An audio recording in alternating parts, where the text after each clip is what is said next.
What's good, everybody? Welcome back to the channel. Hey, ReKeJe, one of the oldest beat makers on the planet here. Hey, and using again Magix Music Maker. Um, I've said a lot about this software. It's not one of the top-notch softwares, but today we're going to talk about mixing in Magix Music Maker, and just learning how to use your ear, and and doing a few level adjustments and watching your levels and panning, etc., just to kind of give you each one of your tracks some space of its own. All right. So without further ado, let's go over into it. Like, share, subscribe. All right. So let's get over to Magix Music Maker. Now here's another piece I've done. Actually, I am playing my. I did these with my M Audio Key Station 49. I've had this for a few years. I like this, especially since my fingers are really, big and fat, chunky fingers. A lot of times you have seen me use my ReKeJe Professional MPK Mini 2 on this channel. But just for reference, I like using this. So now here's another thing I did. I call this Dreams Are Eternal. And here's some of the VSIs, the instruments I've used. So this right here is just your basic concert grand piano default. I really haven't done much on this. I've let all the actual whatever is the default settings. I've kept them there. I really haven't messed around with it. And so this piece I did sounds like this.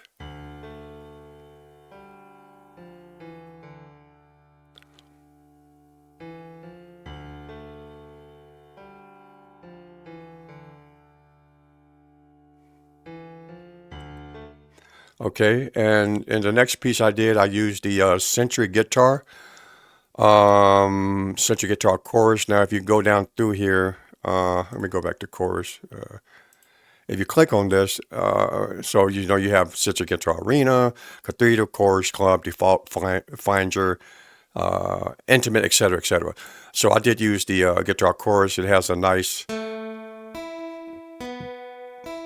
spacey sound.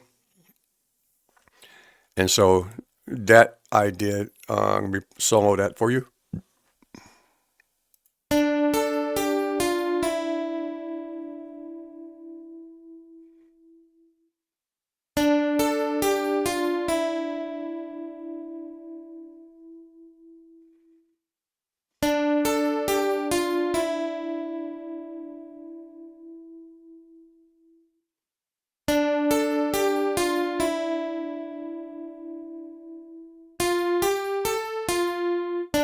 So only difference that is pretty redundant in the melody line, but that last little piece had a different piece of melody. And the next track I did was I used the Orchestra Ensemble Magic Syncs Track 3 String Ensemble Legato Dry. Now you hear a lot of these volumes are very, very loud, but that's why I'm going to do this to show you how I mix. And the way you're going to mix is basically what you hear in your ear and what you hear in your headphones and what you think sounds good to you. And I think that's the most important thing when mixing any piece that you do. So here's the strings on that.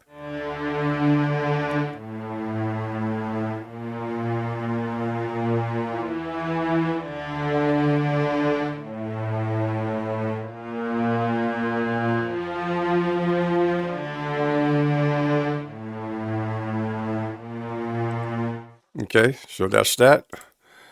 Track 4, I did a choir sound, and it's VST choir. I did the choir women rotary. You have all kinds of sounds in here. So many choir sounds, men's, mixed default, and just pick what you like, what sounds good to you. It really isn't, no right or wrong one that you can choose. So here's what this sounds like.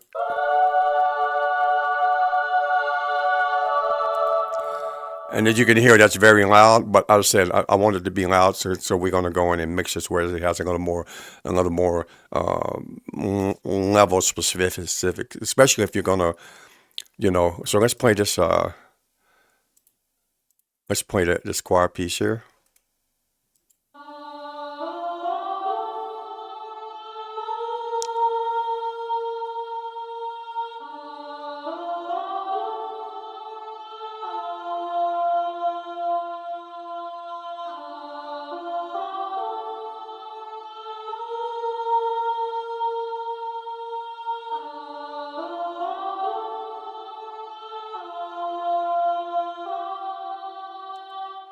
Okay, that sounds pretty good. And then next thing I used was I went into another string ensemble, and I used what's called the string ensemble tremolo, intimate tremolo. Sounds like this.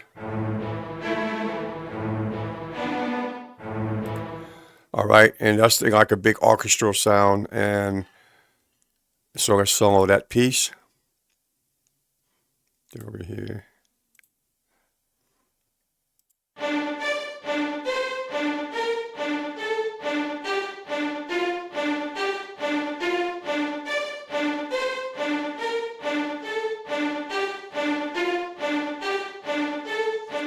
Kind of redundant, but it's okay.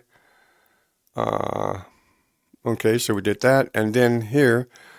Now, I really didn't want to turn this into like a hip hop-ish thing, but I decided to go ahead and put a clap in there. So for my drum piece, I used the one of my go-to. I like this, the hip hop kit urban. I think you might have to buy this. I don't know if this is to come into premium. I can't remember right now. But I use this one. This is all right. So just so I think this was my kick piece, and I need to get used to label these. Let me see. I think this was my kick. No, this is a clap. So while I'm at that, before I forget it, let me make sure I go in and clap. Okay. So that was the clap. And I think this was my kick. Yeah, I think this is my kick. Let me see here. Let's go right here. Okay, and let's solo this. I think this was a kick.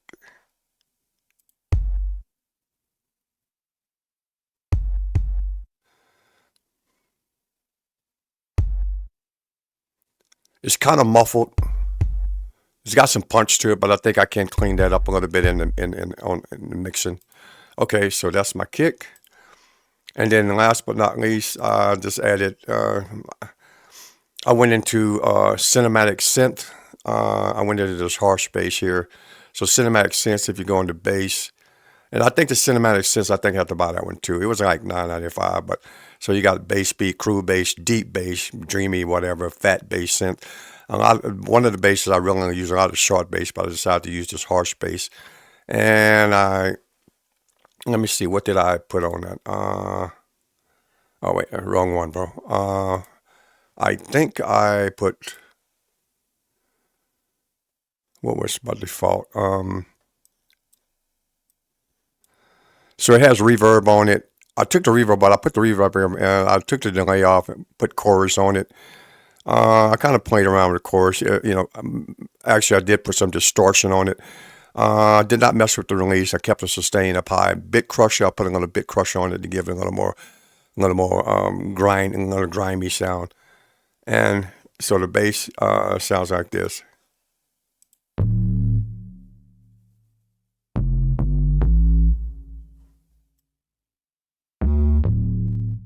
That's really loud.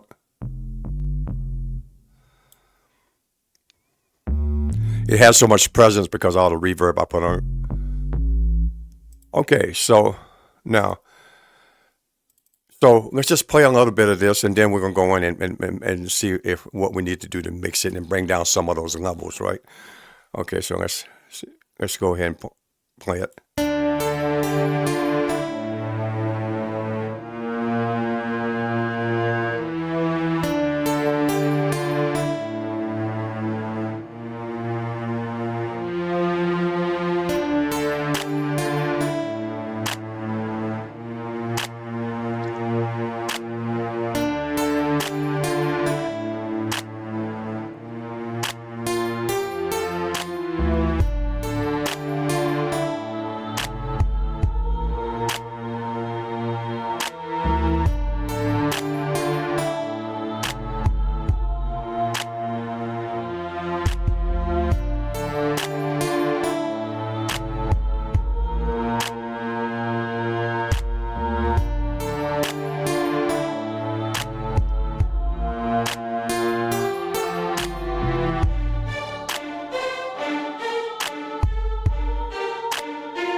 All right. So now to bring up your mixer, excuse me, I have a bad cold here, man. I'm trying to get over this. To bring up the mixer, just press anywhere in your arrangement view. Press the letter M on your keyboard. Okay, and here's your mixer. Okay, so if you notice, I've got a lot of my tracks panned, so like piano, I pan over. So always give your tracks. This is just what I think makes your mix sound good. Never go through and just worry about the levels. Well, let me rephrase that. You do have to worry about your levels, but the thing is, you always want to pan your tracks. Other than my kick, I leave centered, and my clap, but any kind of melodic strings, keyboards, vocals, choir, you always want to pan and give them each track their space on the opposite end of the spectrum, like left to the left or right of the pan. And that when people listen to that, it's more instead of everything being centered, it gives it more expanse. So they might be hearing it and go and they hear the keyboard. The keyboard's over here. The vocals over here. So give each melodic track, vocals, keyboards, strings, choirs, etc. Its space. You don't want to get crazy with it, but just so you notice, I've got everything probably about 10 o'clock, 2 o'clock, 10 o'clock. So I got the strings over. So but now what we want to do is worried about levels. Okay. So now, one thing I do want to say. So here's your master your mixing channel. So everything is kind of this is what controls your levels overall. Now, if you're going to do an audio track, or if you're doing any kind of audio track that say you want to send out to an artist and the engineer gets it. Now, if it's just a WAV file, you want to try to mix where they have enough headroom that they can ingest. Because so what I do, I always take my master and I put that at about 3 dB. All right. Now we can play this and start playing around with this. And I want to bring these down as around 3 dB. It all depends on the sound of the instruments. Okay. So let's just start it and let's go.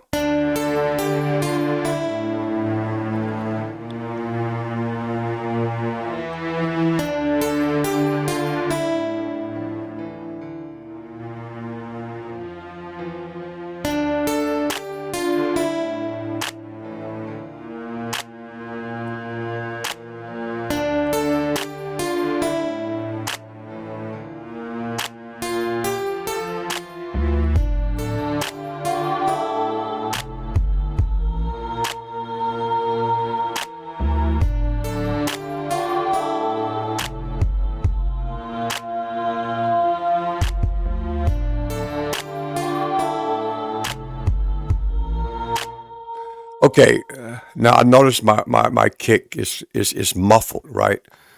You notice I brought down that century, I brought down that women's choir a little bit. So you just play around with these things. Let's start it back in here.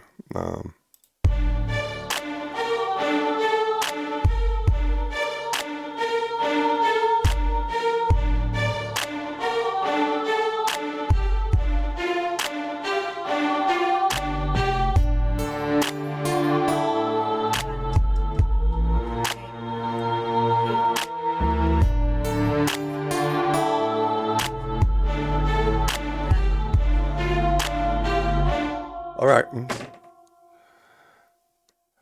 All right. So yeah, we want to start playing around with these. So we'll get these more refined.